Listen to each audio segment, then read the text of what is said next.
So, Human voice level, one, yeah, two, three. we're rolling. Depends whenever you're ready. All right.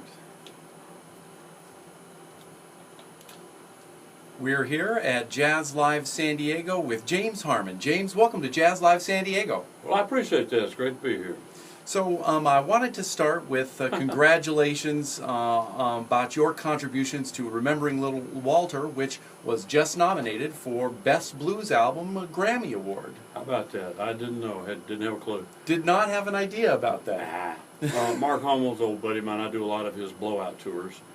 And he called me up and said, "Are you available in January?" I said, "Yeah, I get back from Europe December the 4th. I'm available in January. As usually I'm home all winter, you know." And he said, "Can you come do some blowout dates remembering Sonny Boy Williamson this time?" And I said, "Okay, I'm game for that." He told me a little detail about it. And then he's, "Oh, by the way, I believe the Little Walter project is going to be nominated for a Grammy." And I said, "Well, that's crazy, man. All I did was show up and play a live gig, so, you know, I'm not involved." The real hero there, besides Mark Hummel putting it together, the real hero would be Kid Anderson, who engineered the whole thing. What a nightmare that guy went through. Because it was a live concert with a lot of different... One of the employees of that nightclub, I believe it was Anthology? Anthology, one of them knocked something over and ditched his computer and broke it, and they lost all their files. So Kid Anderson had to piece it all back together to make an album out of it. Wow, and that is a pretty good story then, that would then become a Grammy nominee. And the way it always is, you write the hit song on an envelope when you got 5 minutes left over. Well, let's then talk about the band that you've got with you tonight, the James Harman Blues Band that's playing at Jazz... We never use that evil word blues. Ah, James Harman Band. When I went to Chicago in '65, met Paul Butterfield and Charlie Musselwhite. Charlie was 2 years older than me. I was 18. He was 20. Butterfield was a year older than him. Butterfield had just stopped using Butterfield Blues Band and just started using the Butterfield Band. He said, "Oh man, get rid of that word. That just steers all the people that don't know anything about blues away. They think it's some old tired, slow stuff. And so don't use it." I've never used Blues Band in the name of my band. Really? So you go by the James Harman Band. James Harman Band says it all. In jazz and country and blues, it's just the artist and his band. You know. Well, that is really fantastic, actually, to kind of break down those genres by not even referencing them at all. I'm a big definitions guy. As we move through this, you'll probably hear me throw a flag down on it. On every definition that comes just up. a couple. People say things wrong, you know. Uh-huh. People say band when they mean group. A group is a group of musicians, usually rehearsing in a garage to hope to get a bar gig so they can play somebody else's songs for drunks, whereas a band is professional musicians hired by an artist. An artist is a person with a recognizable voice. Comes on the radio and you say, "That's Bobby Bland." Or that's James Harman. Whatever, yeah. You've tried to work toward that. Well, no, you can't work toward that. I don't believe you can learn to sing, and I don't believe you can develop a style. I believe you're born, God touched you and gave you a voice, or he didn't. And if you got good ear, you can learn to sing better than you did, but I don't think you can learn to sing, you know, like sell the song. You can sing along with it, but nowadays they try to make music into a competition or sports. I'm not into any of that. Well, are there other words that get associated with you or your music that you're not too fond of? No, that's a good start there. Let's move ahead. Excellent. Whatever Okay. you want to know. Well, then let's talk about your band members that you've Okay. got with you tonight that are playing with you. Who do you got with you? Well, this would be the regular band. This is Nathan James playing guitar, and then on his solo spots, he does harmonica and kazoo and guitar and sings. And then you got James Michael Tempo, who is a world-class percussionist. He's probably on 1,000 records. He plays about 150 pieces of African and South American percussion. And then you got Troy Sendo, who plays bass and harmonica and can sing backup. And you got Marty Dodson, who plays trap drums and can sing some backup. So I was reading a little bit about you and your music, and there was particular reference to Nathan James and your relationship with him, that you've played with him for quite a while. He's been with me since he was 19. He's 35. So he came along right after another guitar player from Fallbrook, the same town, Fallbrook, California, Robbie Eason was a great guitar player. He came in at 17. At 23, decided to go off the road, get married, settle down, meet the right girl. And he told me when he left, he said, your next guitar player is right behind me in Fallbrook High School. His name is Nathan James. And within a year or so, I met Nathan, and he was 19, and sure enough, there he was. Best guitar player I know. And what is it about his style that fits with you in particular? He's a guitar player. When you sing, he backs you up. He understands the phrasing and the mode, and he always gets the correct voicing to go with the song. He's a musician. He's not just a guy banging on a guitar waiting for you to shut up so he can get his turn to solo. That's not my idea of a musician. That's just a guy in a band. So, so then let's talk a little bit about yourself, and let's go back a bit. You mentioned being in Chicago and meeting some of those folks, and then kind of getting into a scene there. But you started out in down south in Alabama. Correct. I'm from Anniston, Alabama, and my mother put me on piano lessons when I was 4 years old, and I sang in the church choir. At 16, we moved to Panama City, Florida. I walked out of the church choir, started singing about women for money, and that's all I've ever done in my life. So was that a big switch for you? I imagine it was, moving from the church to the street, or to the into No, blues, not so much. into blues music. If you have the gift of voice and you can sing, all you do is take out the word Lord and put in the word baby or mama or woman, and it's pretty much the same thing. It's all about from the heart and not some contrived stuff. I don't sing about science fiction or rocket ships or robots. I don't know anything about that.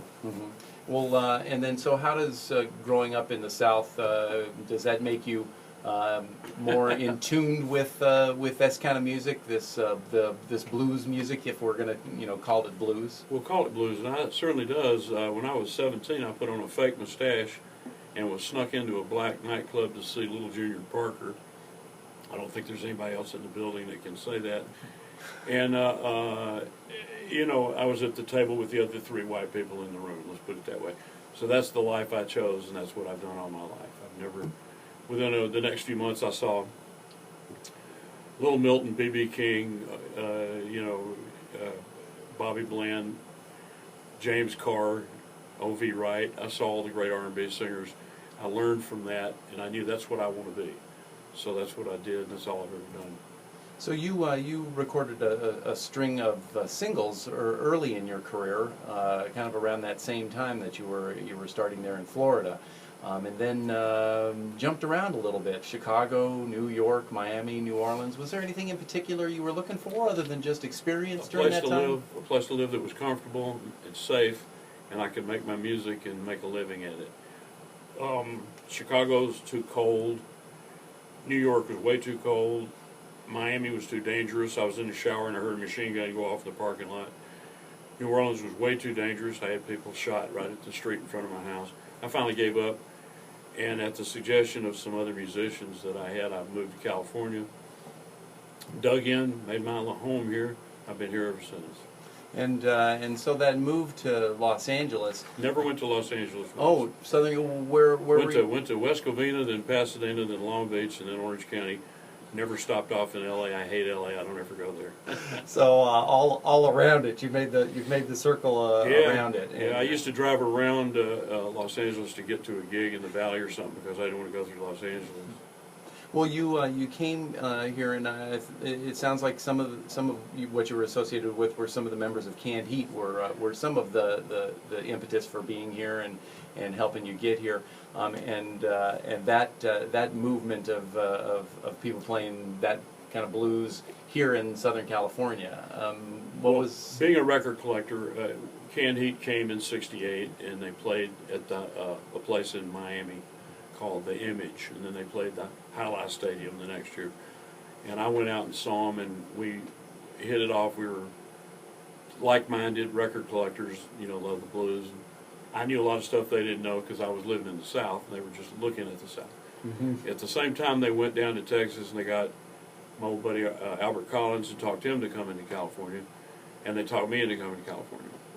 So I brought my band out from Florida, and we went to California, and sure enough, we opened 100 shows for Canned Heat, 70, 71, 72, 73, till they all started dying off.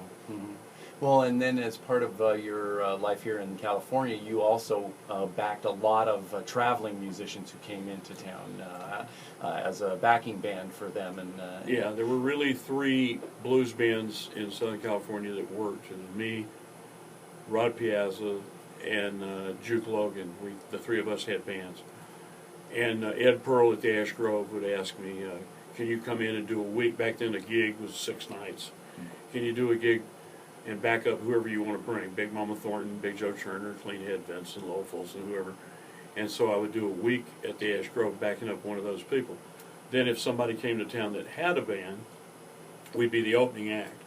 So essentially every blues artist that was still alive I got to know, be friends with, open for, or back. And it was a great experience and a big learning process. Mm-hmm. And you've had you've done a lot of recording on your own, but it doesn't it seems like we haven't seen a new album from James Harman since I don't know 2003, 2004. Another big story. Uh-huh. Back in the Panama City days in the 60s, I put on good shows for about 2 years, and what they called a talent scout back then came and gave me what they called the tap. And he said, "You're doing real good, you need to make a record." They took me to Atlanta, Georgia, and I recorded at Kentel Studios on Peachtree Street, and I had a series of 9 singles out, 45 RPM records, from then on through the 60s, before I ever made an LP. The idea there was you made 12 singles, then you put out an LP of those singles. And so I made 9 45s and moved on, And none of that helped me in the least, because these were on small southern labels. And that's why you can't find those records now, is those guys would go in, and most of the labels were owned by guys that had like a car dealership. They just wanted to meet chicks. So they'd sign a band, take them in the studio, make a record, and then they'd erase my master tape and record the next guy over me. And they'd press 500 and sell them and give them away, and they'd go to the dances, try to meet girls. That's genuinely how it worked. Well, let's talk then about what you've got going now. And you've got members of this same band who are doing different kind of music. Tell us a little bit about this band. I'm not sure about that. Really? We all play some form of the blues. Well, Tempo, the percussionist, he has a band called the Bone Daddies, and they play what they call world beat. I think it's part reggae, part Afro-Cuban jazz, part some soul music.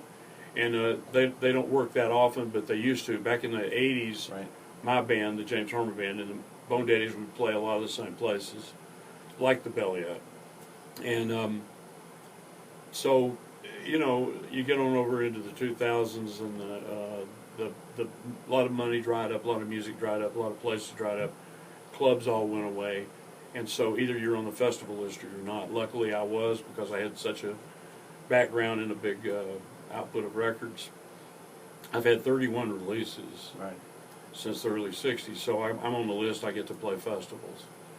The Bone Daddies didn't really make it onto that list, so Tempo plays them with me. Nathan James came along much later, much younger, so he's got a new release. He's had about 4 releases.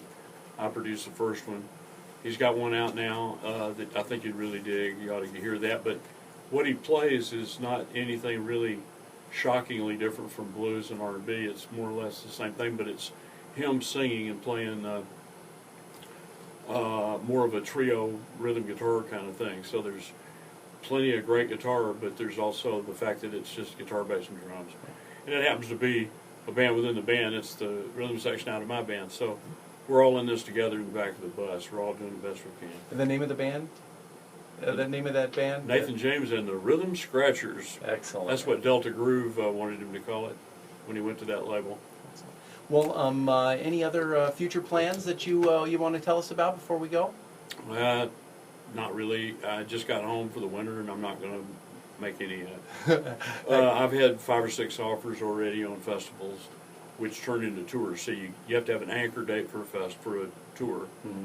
So let's say I just got the Edinburgh Festival in Scotland. Well, now, if they'll pay enough to bring my band, that'll be the best. Like they just did in Lucerne in Switzerland, we took the band over. But then nobody else would pay enough to bring the band, so the band went home, and I went home for 3 more weeks in Europe, playing all over Denmark and France and stuff with my French band. Mm. I have a band in every country pretty much where I can tag those together a week in each country and have a tour when they won't pay to bring my band. Well, James, is there a place on the internet where folks can find out about what you're doing, your I schedule, believe I have those a kind of things? website. I believe it's called www.jamesharman.com. I never looked at it, so I don't know much about it. I'm sure Nathan has one. It probably is Nathan James Music or something. We all got websites. Everybody's got one today. See, the CD ruined the world. Records were expensive to make. When somebody invested in you, you had to be able to sing. So first was you were a singer. Yeah, okay, now we got a song. Now take it to the studio and record. And then they had to make a mother and a stamper and a master. They had to take a master and make a mother and a stamper apart. And then they stamped records. It was a very expensive process. Today, if you got a neighbor with a computer, you can make a CD. It means nothing. It's like a business card. I go out to hear a friend, and the bartender gives me his new CD. The opening act gives me their new CD. The band I went to see gives me their new CD. Waitress brings me her new CD. And on the way out, the doorman gives me his new CD. So it doesn't really mean much because most of them can't sing and don't have a song. They're all just doing covers of old blues songs. Well, I wanted to make sure that everybody knew that your website, which I have looked at, is James Harman, JamesHarman Dutch. .com. Not French. Yeah, French is O-N and Dutch is A-N.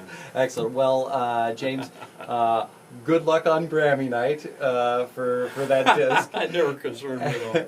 And I was nominated for 19 WC Handy Blues Awards, never won one because I was never on a label that bought a page in the program.